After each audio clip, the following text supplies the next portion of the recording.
Good evening, ladies and gentlemen. My name's Robbie Buck and I'm rather chuffed to be your moderator this evening, I have to say. Welcome along. Can I also acknowledge the traditional owners of the land that we're on, the Gadigal people of the Eora Nation, and pay my respects to their elders past and present as well. Tonight we are debating if boomers owe a debt to the young. Baby boomers. Who are you exactly? Well, you're aged roughly between 52 and 70, roughly, we say. Young people complain that you've had it all. Free education, a burgeoning economy, cheap homes. Now you enjoy tax breaks on super contributions and property investments.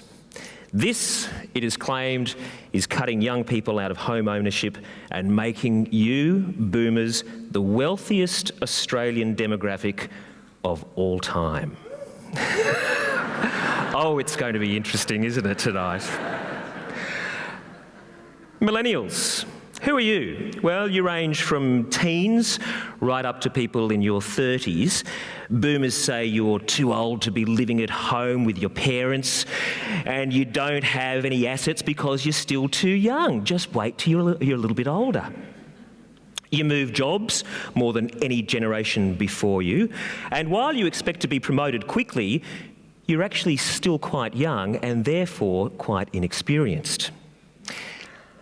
Some say boomers are impoverishing youth by hogging Australia's wealth, housing and senior roles. Others say boomers have worked hard for what they've got and young people need to pay their dues. Where do you sit, I wonder? Ladies and gentlemen, please welcome our first speaker, speaking for the motion, Zoe Norton-Lodge. She's a television writer and part of the Chaser team at the ABC Television's television show The Checkout on Thursday nights. She wrote Almost Sincerely and runs the popular storytelling night at Sydney's Giant Dwarf Theatre Story Club. Zoe Norton-Lodge.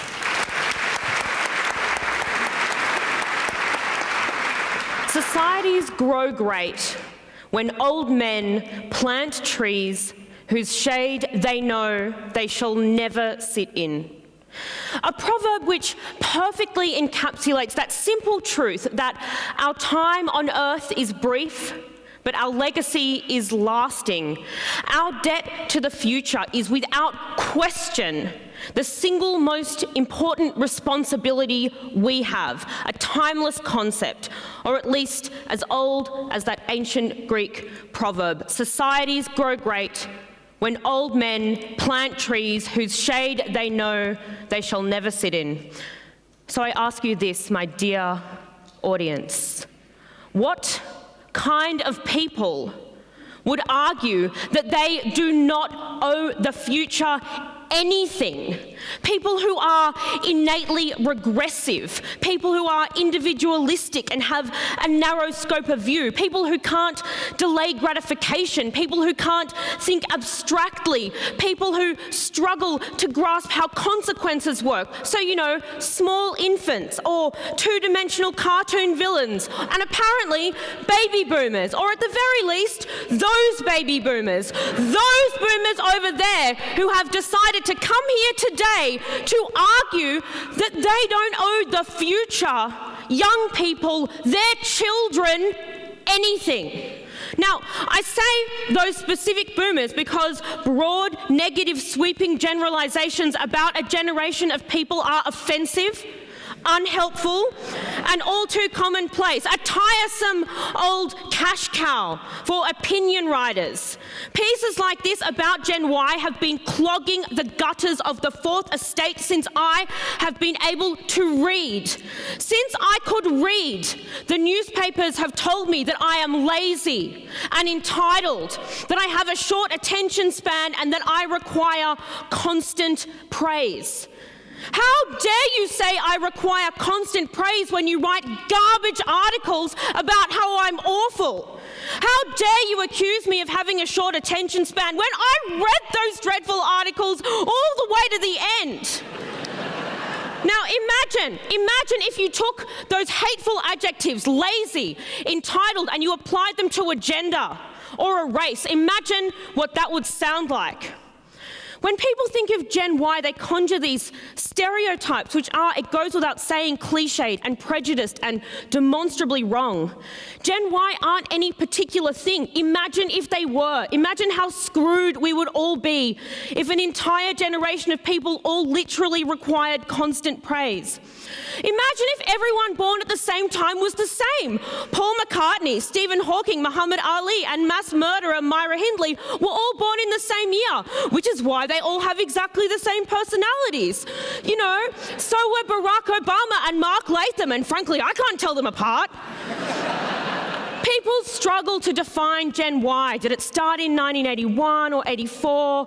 When did Gen X end? What the hell is a millennial? They're hard to define because they're feeble constructs with little to commend them aside from a collection of agreed upon insults. But when it comes to boomers, there are tangible facts about them.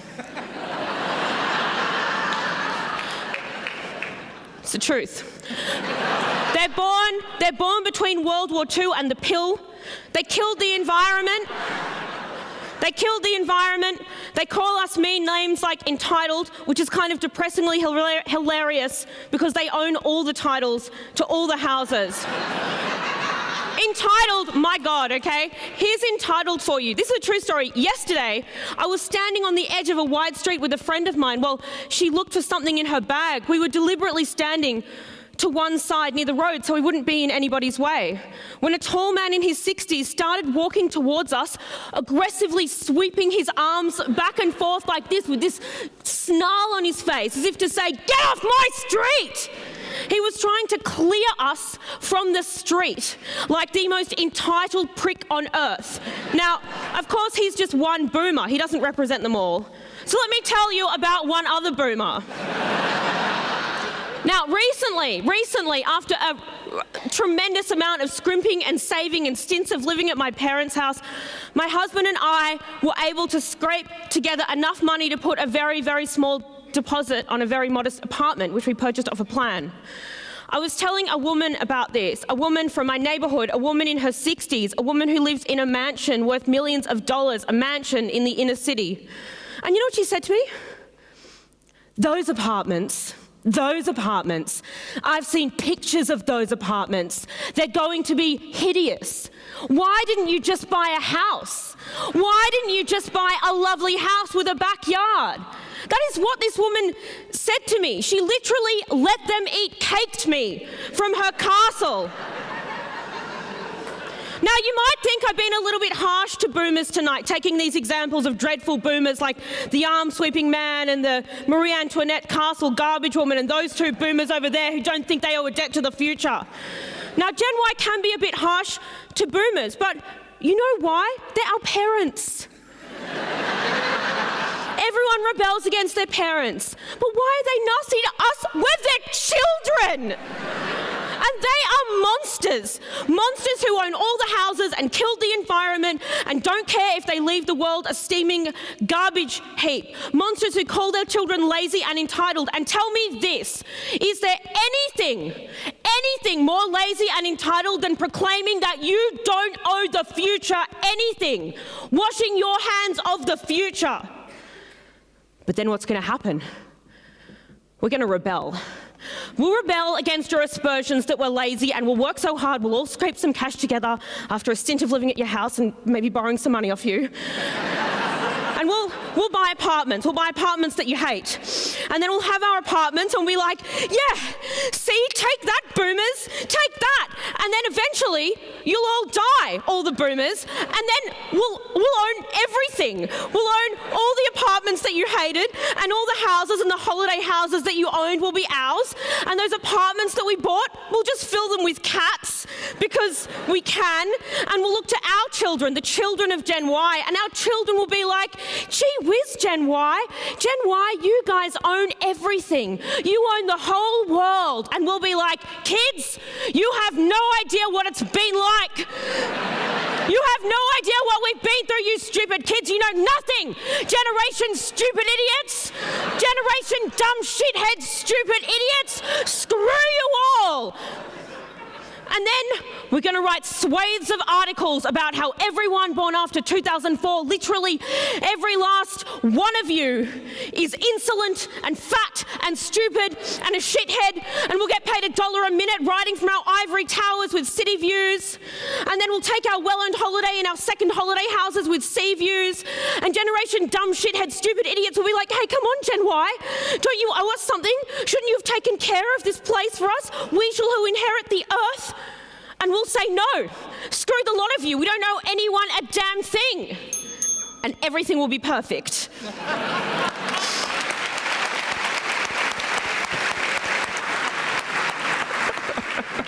Ladies and gentlemen, Zoe Norton-Lodge. Good grief.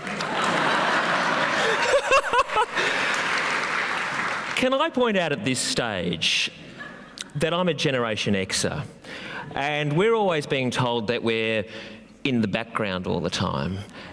And I have to say that's really the case. Tonight, we're not even being mentioned. Let's welcome our first speaker speaking against the motion, ladies and gentlemen. Kerry Chikarovski is a former New South Wales Liberal Party leader. She works on numerous boards and runs a government relations consultancy called Chikarovski and Associates. Tonight, the Associates have been left at home. It's just the Chikarovski. She's the first woman in the state to lead a major political party. Ladies and gentlemen, Kerry Chikarovski.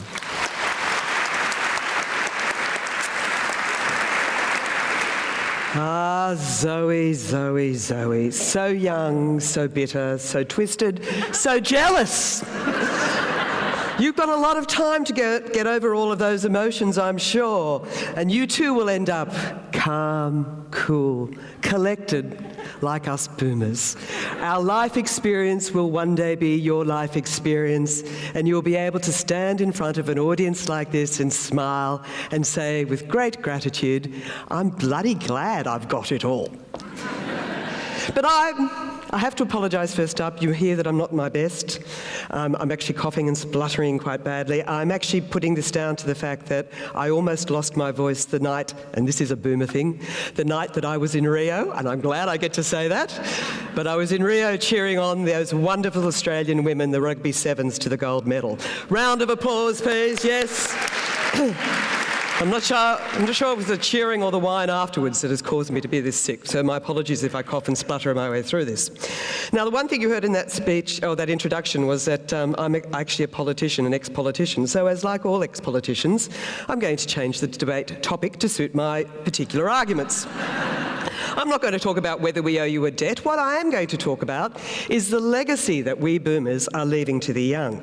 And I'm talking about the stuff which makes our society a better place.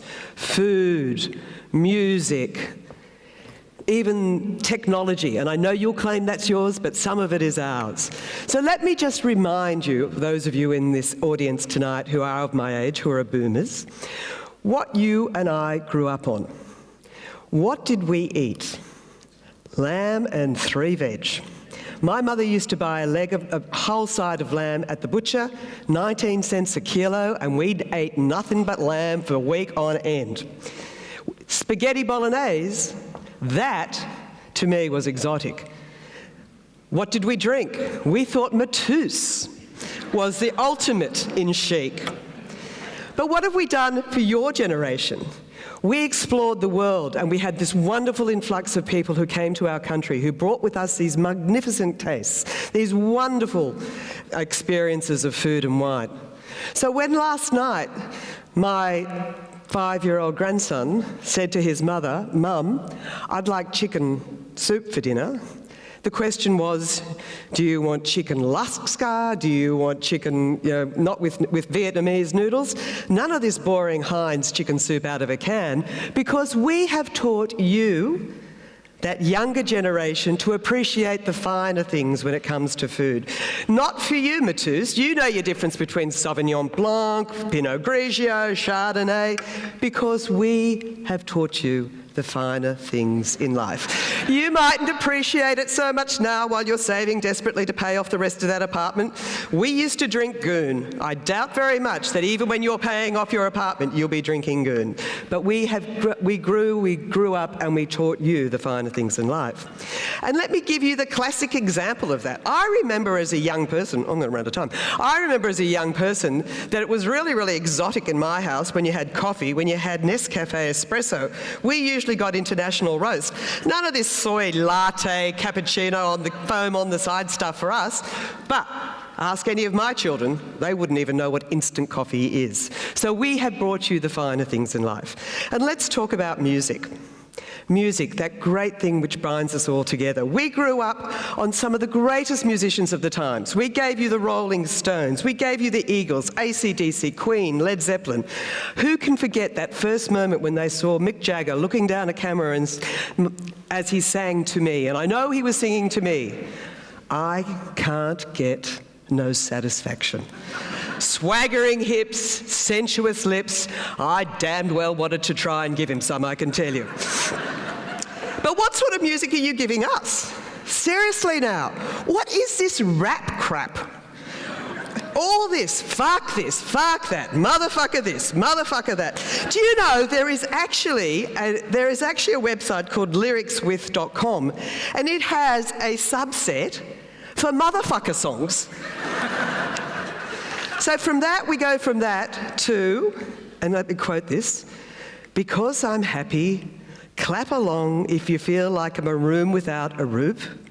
Clap along if you feel like happiness is the truth. My God, tell me that that is going to stand by the anthems such as Bohemian Rhapsody or Hotel California in years to come. I'm sure Pharrell's a lovely person, but seriously, clap along if you feel like happiness is the truth. Sorry, not going to cut it. But let me also talk to you about what we've done about technology. I am one of these people who grew up in the time where we looked to space.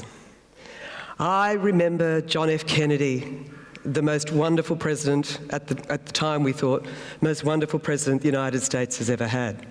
He certainly would be much, much more preferable to some of the options which might come up in November, but I digress. John Kennedy got up and he said, "We choose to go to the moon in this decade and do the other things, not because they are easy, but because they are hard." John F. Kennedy, he looked to the stars. And as a consequence of that, engineers, scientists, some were even lucky enough to be astronauts. We all wanted to be part of that journey. Even in Australia, where we weren't actually part of the journey, we felt great pride that that wonderful telescope at Parkes showed those moving pictures as Neil Armstrong walked on the moon. We were part of that.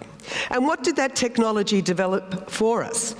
Well, from that space program, we ended up with things which you guys would appreciate more than anybody else. We got satellite TV, which means you can now turn on your TV at home and have 50 to 100 to 200 completely useless channels, I must tell you, but you get the choice to look at them. It was actually the forerunner of laptops. You know those things you carry around wherever you go? The one I liked, though, it was actually the forerunner of the dustbuster. Technology used for the space program, where they needed to drill holes and bring bits back from the moon, from the rocks, they used that to make dustbusters. See, very ingenious. So we looked to the stars and we soared. Now, what about millennial technology? They don't look up. They look down, constantly reading your phones, your iPads and your computers. Your eyes don't glow with excitement, they're bloodshot. You're caught up with checking in on Facebook, Snapchatting, your BFFs, you're swiping left or right, and yes, I do know what that means, and no, I've never actually done it. But you're letting the world pass you by. We were stopping to smell the flowers. All you're doing is checking in all the time. And let me tell you that latest technical abomination, the one that drives me insane.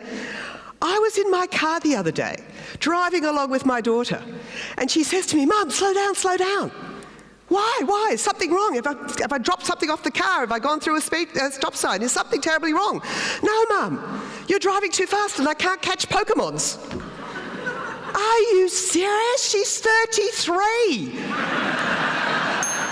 All right, I've got to finish. Anyway, so let me just finish by saying you are going to end up with our side of the fingers, and you are not going to be able to tell your children things like I said to my children. I actually watched Neil Armstrong walk on the moon. Now, quickly in conclusion, I knew I'd go over. We boomers don't owe the younger generation anything. We've left them a legacy rich in wonderful food, opportunity, significant exciting music, a technological legacy which has allowed them to lead their lives as they now do.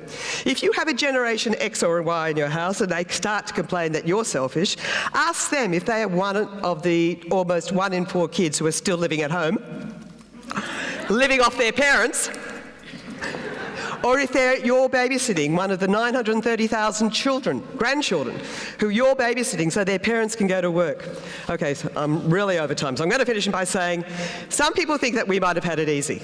We didn't go through a world war, we didn't go through a depression, but we have survived lots of terribly bad things. So all I say to you out there, bugger the younger generation, you go ski. And for those young ones who don't understand what that means, spend your kids' inheritance. Time for our second speaker arguing for the motion. Boomers owe a debt to the young. Ladies and gentlemen, John Daley is the CEO of the Grattan Institute, an independent public policy think tank. He co-authored The Wealth of Generations, a report that argues that tax, welfare and housing policies are making senior Australians richer and the young poorer. Please welcome John Daley.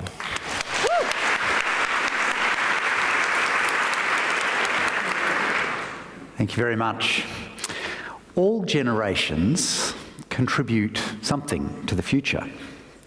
Most of them acknowledge the contributions of both their parents and their children.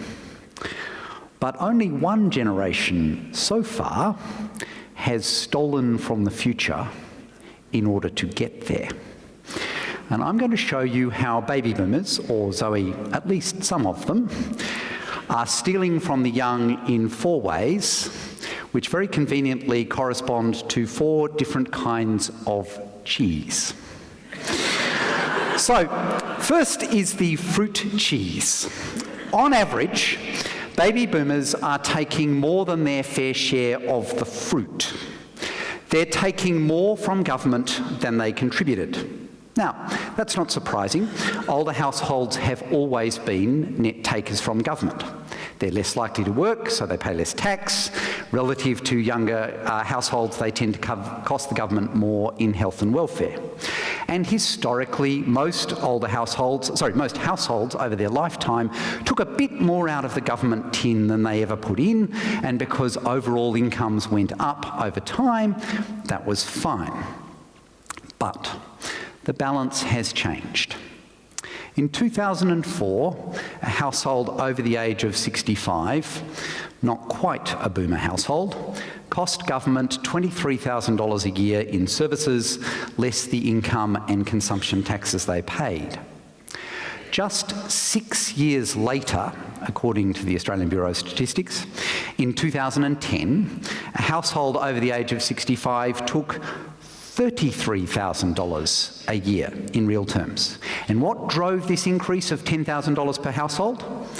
Age pensions rose a lot faster than wages, and real spending on health per 60-year-old more than doubled over 20 years.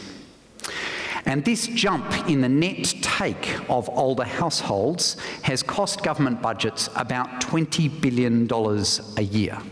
If you're trying to understand why the federal government has got a persistent budget deficit of about $40 billion a year, higher net spending on older households is a big part of that story.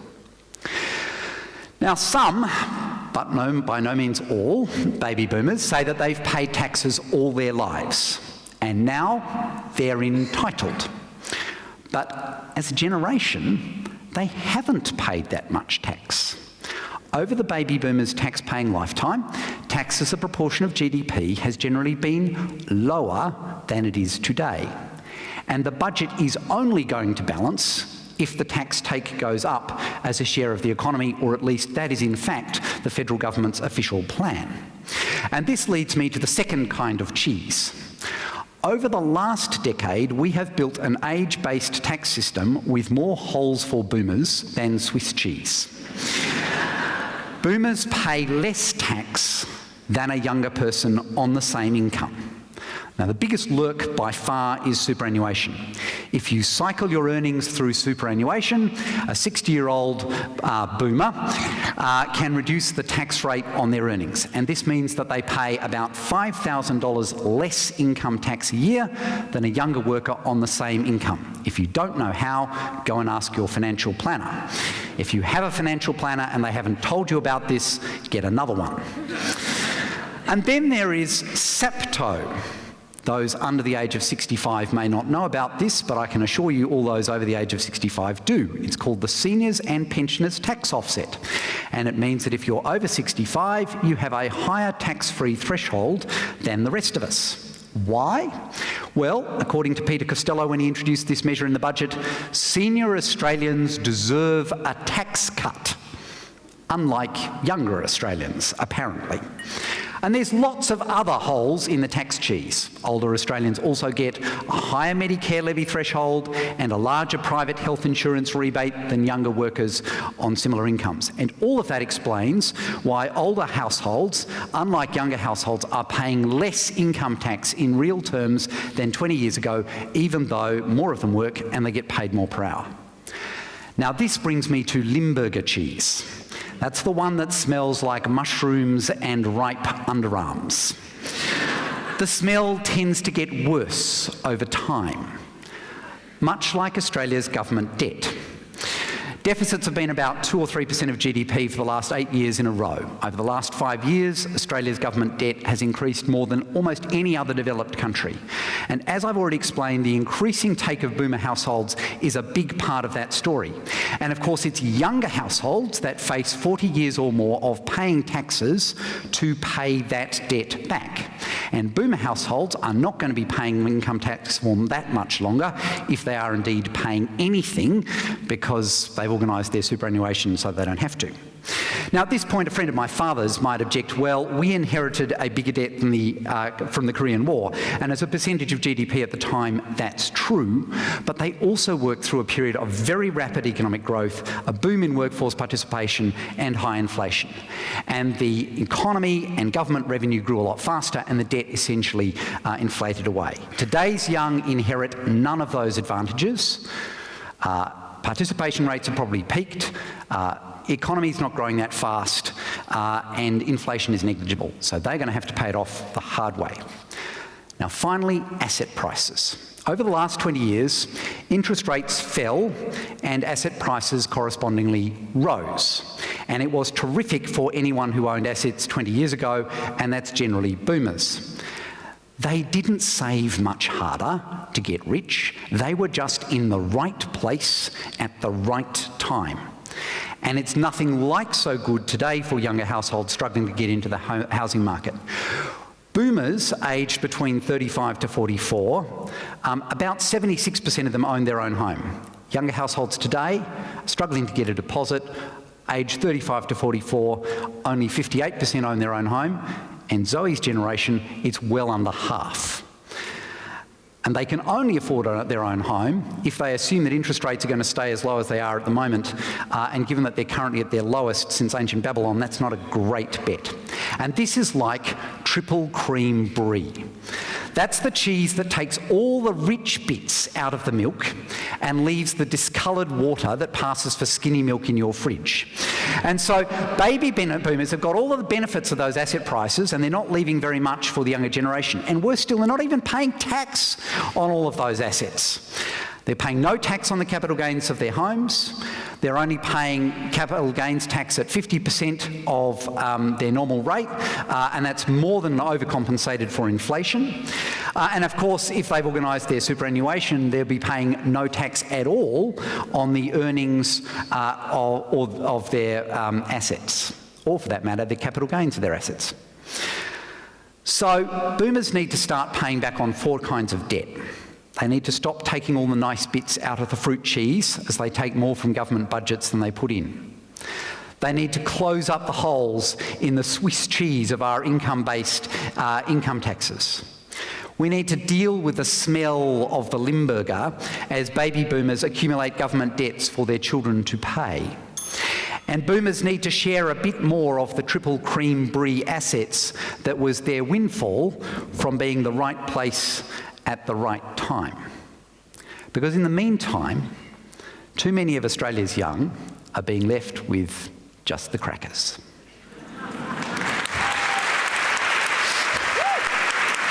Thank you very much, John, for those wonderful mental images that we'll be taking with us as the evening goes on. Considering tonight's debate has taken on something of a culinary theme, it seems only appropriate to introduce our final speaker tonight. Speaking against the motion, ladies and gentlemen, Bernard Salt. He's a demographer, social commentator and partner at global advisory firm KPMG. He's popularised demographics through books, columns and media appearances for 25 years and has written a number of best-selling titles, including The Big Tilt. Ladies and gentlemen, Bernard Salt. Thanks so much, Robbie, for that introduction, and thank you to Zoe and John for your very colourful representation, but in fact it's sadly flawed, and I'll explain why. John's view in particular is a very narrow view of baby boomers' contribution, and it lacks an overall view of the way in which Australian society, Australian demography, Australian generations, Australian history has evolved, in fact. It's a very narrow view. It's almost an agenda-driven view, in fact. And I'll explain the worldview from the baby boomer perspective.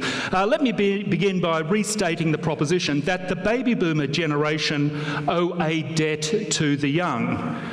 There is no qualification to this statement. This is not a proposition relating to some baby boomers. This is a proposition that encompasses all baby boomers, apparently to be condemned by this debt, by this concept of an original sin, in fact, by this concept that there is a minority generation whose errant behaviour explains away the problems of the majority. This is a mighty seductive narrative, but it is also mightily flawed. If only life were that simple. The baby boomer generation comprises around 5 million Australians born between 1946 and 1964 and who are today aged between 52 and 70. I sit squarely in the middle of the baby boomer generation. In my prep class in the 1960s, there were 42 kids and 1 school teacher. I think the basis to the claimed debt owed by baby boomers to the young is based on the logic that the baby boomers had it easy, that the economy boomed when the boomers were young, that boomers have access to superannuation concessions, and that boomers got access to fee-free tertiary education. Let's deal with the big one of superannuation first up. The first baby boomer ever invented was born in late 1946, just 9 months after the demobilisation of the troops in 1944, and who would have entered the workforce as a 15-year-old in 1961, perhaps as an apprentice boilermaker or a hairdresser, for example. That young baby boomer worker and their 1950s cohort worked hard, paid taxes to the governments of the day, who promptly spent those taxes on schools, on hospitals, on defence facilities, on infrastructure, but not on a national pension scheme. That 15-year-old baby boomer in 1961, that so-called entitled baby boomer, worked for 31 years of a 50-year career without making a single cent's contribution to a national superannuation scheme. And the reason is that the national superannuation scheme was not introduced until 1992. In fact, that baby boomer paid tax for 31 years in the belief that when their turn came for retirement, that the young of the day would do as they had done and pay for the retirement of others. Not so, apparently. Apparently there are some who think that working, toiling, tax-paying, civic-minded baby boomer had it oh so easy. Even the youngest baby boomer, born in 1964, would have spent at least 10 years working in the workforce, paying taxes, without getting access to a national superannuation scheme. How fair is that? You work and you pay taxes to the governments of the day in the belief that there is a social contract in place. You pay tax when you're young to support the retired. But then when it's your turn to retire, some of the young jack up and say, we don't think so. How fair is that? If this is so, then the baby boomer generation should get a rebate on a lifetime's tax that they paid that was directed into, say, infrastructure as opposed to a pension scheme, and which benefits the young of today. And then there's the issue of fee-free tertiary education, which was in place 1972 to 1987 and a legacy of the Whitlam Labor government. This was only ever available to baby boomers who turned 18 from 1972 onwards, meaning that boomers born 1946 to 1953, or about 1/3 of the baby boomer cohort, did not get access to fee-free tertiary education. But in either case, the very concept of fee-free tertiary education is patently unsustainable in a nation that is prepared to allocate barely 1/3 of its federal and state GDP to taxation. If you want fee-free tertiary education, then Australians would have to accept a taxation regime of somewhere like a Denmark, where university is free, but where the overall tax rate is 50%. Who's up for a 50% tax rate across the board, not just for the rich, to fund some people to get access to higher paying jobs through tertiary education? The whole idea that baby boomers owe a debt to the young takes a narrow view of the concept of intergenerational social contribution. First wave baby boomers did not get access to superannuation. They did not get access to housing grants. They did not get access to fee-free tertiary education, and males from that generation went into the lottery of the draft for the Vietnam War. And then there is the non-financial, cultural contribution made by baby boomers that benefit the young, and that is not cited or considered or measured or evaluated or given a financial value in the Wealth of Generations report produced by the Grattan report. It is the baby boomer generation who unequivocally ended the war in Vietnam, both here and in the US, through their relentless program of peaceful protest. What would have been the impact on the young had that war lingered for decades, as have today's wars in Iraq and Afghanistan? How about baby boomers' contribution to the women's rights movements in the 1970s? Do the young ascribe no value to the effort of previous generations who set up today's liberal and far more equitable society? Sure, there's a lot more to do to achieve gender equality, but the groundwork was laid in the 1970s by the baby boomer generation. And what about the work done by activists in the 1970s that laid the groundwork for later Indigenous rights claims? How about gay rights? The Gay and Lesbian Mardi Gras was started here in Sydney in 1978 by 20-something baby boomers. Does this social contribution count for nothing? Does it have no? Is it only the financial aspects that we're concerned about? And then there's the issue that many baby boomers do in fact transfer funds to their children, their Gen Y children. Many baby boomer parents provide direct support by helping their children into the housing market, and especially in Sydney. Some baby boomers help their Generation Y kids with HECS fees. Other baby boomers help their 20-something adult children with rent-free family home accommodation. Is this not all part of an overall intergenerational equity equation that is at the heart of tonight's motion?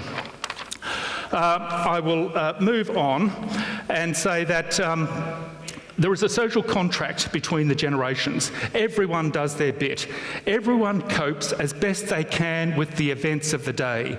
The Great War and the Depression generation never looked for reparations from their children to compensate them for the bad luck of having been born in the 1920s and then being on the Kokoda track in the 1940s.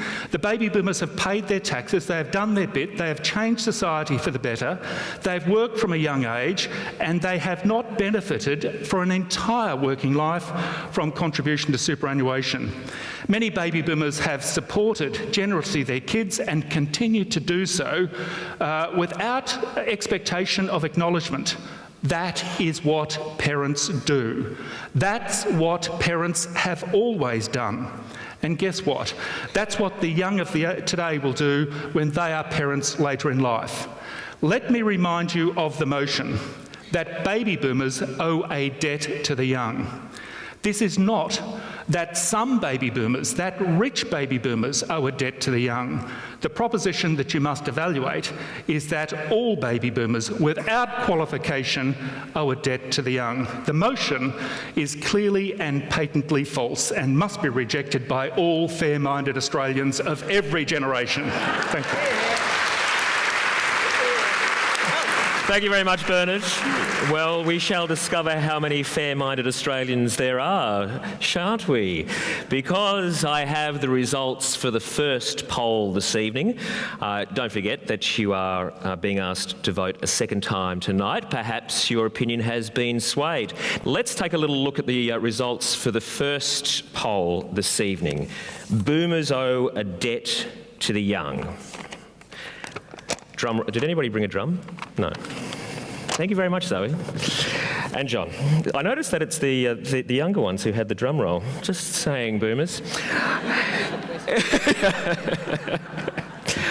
All right. Do boomers owe a debt to the young? For is 43%.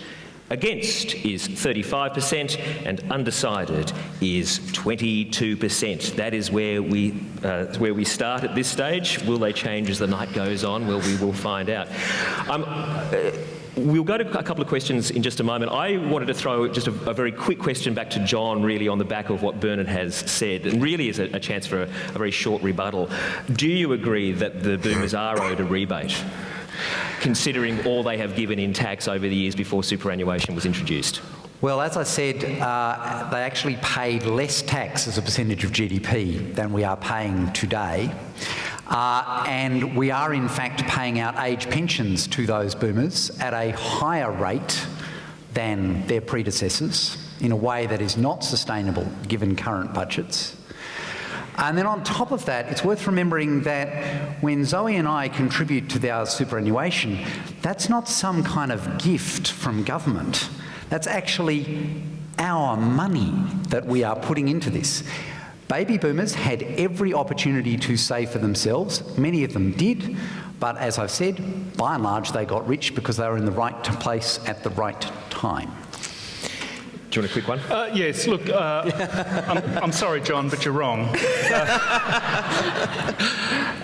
Try explaining that to a 15-year-old baby boomer who went into the workforce in 1961 and say, look, you had the opportunity to sock it away, but you just didn't. Or, in fact, that we paid less tax as a proportion of GDP. Real-life experience amongst baby boomers, now in their late 60s and early 70s, will say that they were had. They did their best, raised families, paid mortgages, paid taxes at a state, federal, local government area level. They didn't know there was a thing called a national pension scheme. That was invented in 1992. They trusted in a social contract. I get it, I'm 15 years old, I'll pay taxes to support all these old people. And then when I'm old, young people will support me. That is the way in which the baby boomers think. There is you can have whatever argument you like, but there is about 1 million baby boomers born 1946 through to the early 1950s who were caught in that and who had a large proportion of their working life doing the right thing, paying tax, and the governments of the day in the 1960s were saying, thanks very much, I'll have all of that. We're going to do this, we're going to do this, we're going to do this, we're going to do this. But it didn't occur to anyone to actually put money into a national pension scheme. So the baby boomers missed out substantially on that superannuation scheme. All right, well, I'm sure that'll bring up a bit of conversation as the night goes on. Let's go to the floor now. We have a question down the front here. I wanted to know about the environmental contribution. You spoke a lot about the financial contribution, the social contract, but Zoe, you mentioned the environmental damage, I guess, and I just want to hear a bit more about that, please. Well, do you want to answer that? I mean, from I your didn't do it. I didn't do it. Well, I mean, look, just to actually broaden what I just said, though. I mean, we have actually been the generation which has seen the development of economies on the back of some of those technologies which people are now objecting to. I mean, you've seen massive improvement in lifestyles and standards of living and things because countries which were not able to do so have now got coal-fired power stations. Electricity, and people kind of don't remember this, electricity is one of the great things which has actually enabled people to come out of poverty because it's been able to giving them the lifestyle, the opportunities, the jobs, created those opportunities so that people can actually raise their own standards of living. Countries can raise their own standards of living. And so I absolutely accept that we need to improve and move on. I absolutely accept that there are things in terms of technology which can be done to improve those things. But if you look at the economies which emerged after the war, having access to a cheaper electricity and power system was one of the things which helped them raise themselves up after the war. Do you agree, Zoe? Do you think that there's no debt that you have to pay when it comes to environmental damage? Me personally? Yes, you. I probably Yeah, personally precisely. have quite a large debt. I think everyone has a debt to the future. I think that just goes without saying. I can't believe anybody would dispute it. Can I, while I have the floor, can I pick on Kerry for a second? Oh, Kerry. Because there was one thing in It's because she's sick, isn't it? It's because she's sick. Kerry, do you really think that you and the boomers are the reason we have good food? Because I would argue that Kerry Chikarovski, the reason we have good food is because of immigration. Yeah, no, I said that. I did say that. Okay, but that's not... I did say that. You weren't listening. But hold on. No, I was listening. Listen, but do you actually think that's the boomers' legacy is immigration? Because I think, look, immigration's brought us good food, refugees have brought us good food, and I'll just say that my family are Greek and we've always eaten good food. So... And I married a Macedonian, and let's have an argument about that at some time, Macedonia versus Greece. But I think the point I'm making is about that we boomers embraced all that. We absolutely embraced all that. We were the ones who were happy to give up the lamb and 3 veg. Not me personally, I might add. I am the world's worst cook, so I don't cook at all. You can do a spag bowl though, surely. Nah, let me tell you, I came home one night and cooked dinner for my children. I actually cooked chicken, roast potatoes, all that sort of stuff. I pulled it out of the oven, I went to serve it to them, and they looked at me and they said, "What's that?" I said, "What do you mean, what's that? It's chicken." And they said, "How come it's not in a bag?" So I am not a great cook. I'm not a great cook, so I don't cook at all. But, all right, well, but I have embraced the ethnic, particularly the ethnic cooking from my former in-laws, all that sort of stuff. And that's what my children have embraced, and that's what all you young ones have now embraced. That's right, but it wasn't always embraced. Like, it wasn't embraced when I was young. It was much more segregated, so I don't know that, like, it existed, but I don't know that it was fully embraced. So what's your question first? My question is probably for the forebench. So if we do assume that boomers do owe a debt to the young, what does this look like? And obviously it's probably not going to be an actual debt. Does this look like aggressive reform in terms of tax and superannuation law? Does this look like aggressive policy changes for the environment? You know, when the boomers have potentially polluted the environment and created a great economy out of it. So what does this look like? Does this look like my mum and dad letting me stay home a bit longer because obviously I'm closer to the age of the forebench here? What does this look like if we do agree that a debt does exist, and how should it be created? Okay, we'll get to that in a moment. That's a great question. And another question up the back there too. My question is about fear and the social contract. Is it that the boomers are scared that the younger generation is not going to look after them, so they're holding on tight to the financial rewards that they have? Are they scared that younger people won't care for them in their homes and look after them when their health is going down? And are young people scared that they don't want to do that? The moral obligation that any generation has to the younger generation, where do you sit with that? And indeed, are you scared, Bernard Salt, that the young generation are going to be looking after you in your old age? I think baby boomers are generally puzzled by this. We're fair-minded Australians. We want a fair go, want a fair society, want to leave a better place than we found the place. It's not as if we are not generous to our children and to the younger generations. We have, in many respects, provided them with rent-free accommodation in their 20s, and we've enjoyed that. We have often supported them with HECS. Many baby boomers help the kids in terms of getting into housing.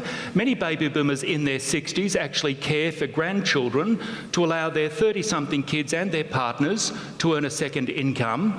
The largest group of volunteers, according to the census, on the Australian continent are people in their 60s. Baby boomers are giving back. You can't make the case that they're not making a contribution to society or making a contribution to the younger generations. So I don't think we're scared. I think we're just puzzled by the apparent fuss that we're giving back, we're doing the right thing, we seem to be doing the right thing. Where is all this angst coming from? We might be the boomers, but our kids are the boomerangers. Seriously, they keep coming. They keep coming home, and for all good reason. They come home because they want to come home, as Zoe wanted to come home, so she could save some money. With she and her partner could buy their beautiful flat, and I'm sure it is gorgeous. They come home because they want us to look after their grandchildren, because they do want to go back to work. They come home because they realise that if you come back to Mum's place and she's around, she might actually say to you, "Oh, look, I was thinking of going on a holiday," and you can put your hand up and say, "We'll come with you." So I actually think that I'm not scared about my children not coming home to look after me. I'm scared about them never leaving me. But is that, can I ask, is that a reflection, though, of a generational shift where their situation is much harder than what you had? I mean, is it much harder for them to move out of home? To be perfectly honest, that's absolutely not right. My mother did exactly the same thing for me. I mean, if we all moved, we did the same. I shouldn't be so harsh. We all went back to my mother when we were between houses or whatever. I was going to say husbands, but that's probably not true. But we did go, I think we might have actually. Anyway, so yes, we would go back to my mother. So I actually think that is not I do actually think it's because when you're older and you're in a position to help, you do help. And you help your children and you help your grandchildren, and in a grander scheme, we are actually helping the planet. There are very generous baby boomers out there who, as I said earlier, are funding research, who are funding, fantastic technological advancements in medicine and all sorts of things. Because when we leave this planet, we want to be able to look at the Lord in the face and say, we did our best, we did our very best for ourselves, we did our best for our families, but we did the best for our communities. And I do actually think that most baby boomers, and in fact I think most people of every generation, want to be able to leave this world a better place for them having been in it. I'll tell you what, we're going to take one more question from you, and I'm going to take one more question from you, and I'm afraid that's going to be it for this evening. I'm sorry, everybody else. What's your name? Perry. Hello, what's your question? Would you say that the debt to the younger generation will always continue, and will it always circle around money? Will we always, will we ever get along? Will we ever get along? Will the generations ever get along? Do you love your mum? Do you love your dad? Do you love your grandparents? We all get along. Great question, though. And one more question from you. Bernard did just touch a little bit on what I wanted to ask, but this evening we seem to have avoided the issue of women in the workforce. Full workforce participation does lead to a better and stronger economy. And certainly my mother, I'm 57, my mother didn't work outside the home. All of my friends work outside the home. We are still in the workforce, and I think there is an issue of baby boomers are actually staying in the workforce longer than perhaps our parents did. And I have a personal opinion that I have a moral obligation to my children who are in their 20s that I am fully self-supported as far as I possibly can be when I retire, because even if I manage to hang in there for another 5 or 6 years, and God knows how I'll do that, I'll probably live for another 30 years. So there is this issue I think we're avoiding this evening about baby boomers are working longer, and we're working longer, I don't think just because we're greedy and we're wanting to hold on to the jobs. I think we're working longer because we know we have longer longevity than the previous generation, and we don't want to be a burden on the younger generation. Hear, hear. John Daley, do you agree with that? Hear, hear. I'd absolutely agree with that. I think one of the great contributions of the boomer generation has been that big increase in female workforce participation. But we need to put this in context. If you look at the cost of paying back the mortgage as a percentage of household disposable income, so that's after tax, for most of the period that boomers were paying back their houses, it was consuming about 7% of household income on average overall across the Australian economy. Over the last 10 or 15 years, even with all of that extra income from women, it's been consuming about 10% of household income. So, with respect, Bernard, younger households today are paying more of their income to get into what is by and large now less good housing than households used to. And worse than that, if you ask why fundamentally is there this shortage of housing, the answer is because we have planning schemes that make it very, very difficult to subdivide our cities, particularly in the middle rings of our cities, which is where there's lots of land, by and large, not particularly intensively developed. Why do those planning schemes not change? Because the local residents who own those houses make it very, very difficult to change the planning schemes. And who are the people in those houses? Oh, God. I couldn't guess. Not me. I couldn't guess.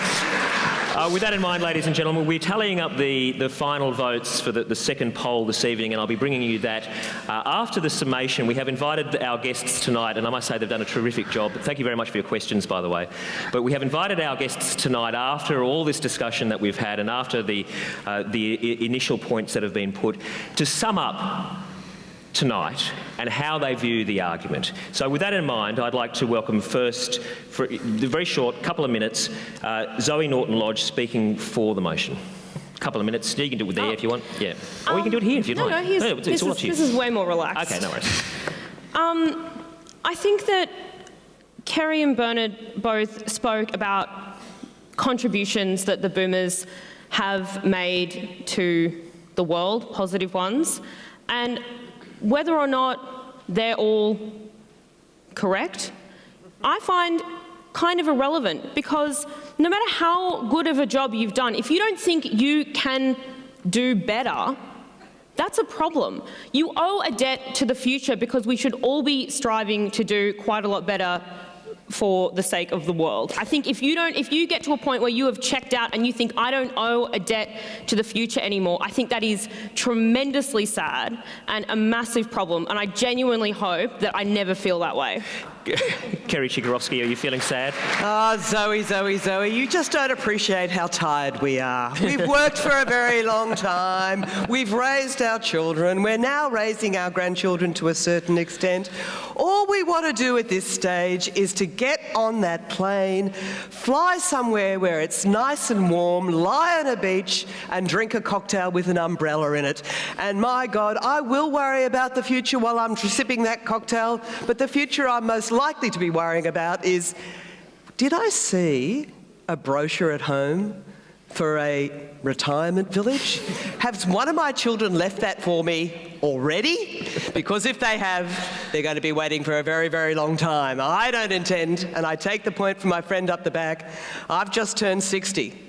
I've got to tell you, kids, I plan to be around for a very long time and still going and watching my friends at the Olympics in 20 years' time.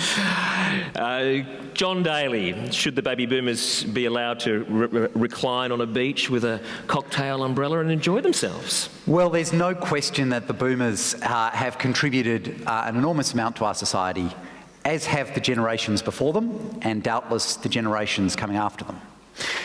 But the boomers have left us with a couple of particularly unique pieces of inheritance. So one is they've left us this tax and welfare system which is very age-based and is not sustainable. They've left us a rapidly increasing debt which is going to be quite difficult to pay off. And here's maybe the biggest charge. They took on a system in which anyone could buy a house.